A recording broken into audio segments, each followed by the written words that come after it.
Hi everyone, my name is Yoon. I'm a former marketer working primarily with developers, and now I'm on the path to becoming one. I have an obsession with being the first to spread the word about any new piece of software or technology, and that's what led me to Hackbright. So currently, I'm hoping to leverage the skills that I'm learning here and combine them with my former marketing skills to become a developer advocate. Let me go ahead and show you the app I made. This app is called Simple Focus. It's a minimal timer-based web app designed to help users stay focused on a task. I made this app with executive dysfunction sufferers in mind, sort of like Meryl Lou's project, if you saw that one already. And all that means is that it's meant to help people who have trouble starting and stopping tasks at the right times. Um, so users can create an account and log in. In fact, you do have to use the app. So let's log in right now. And the user is then redirected to the dashboard where they'll see a large countdown timer, an area to list tasks, an area to add new tasks, and an area to update their user preferences. I had a lot of fun styling this, and I'll show you a little bit of it. I made a container for just about everything, and I used Bootstrap pretty liberally.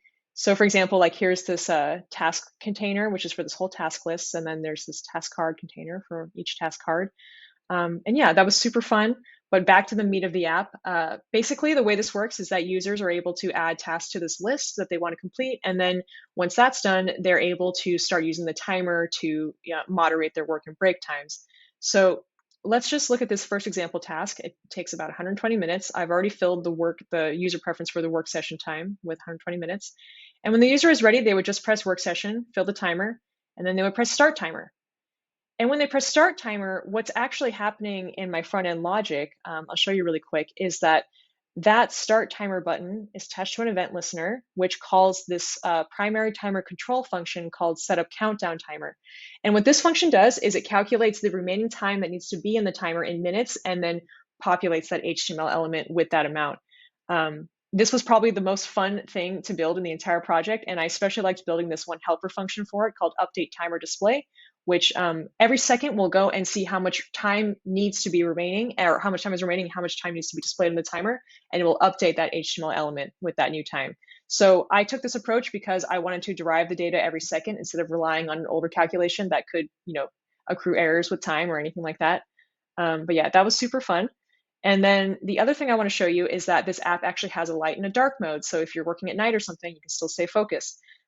So the way that that's working is that in my Jinja base template here, I use some conditional logic using Jinja again to dynamically update this class with whatever the user's theme preference is. And the way that that's working, this theme preference value is actually something that's pulled when the web page is loaded. I have an event listener hooked up to that so that when the page loads, the Flask instance then pulls all of the information about the user from my user's database and makes it available to use at any time. So that's how that's working.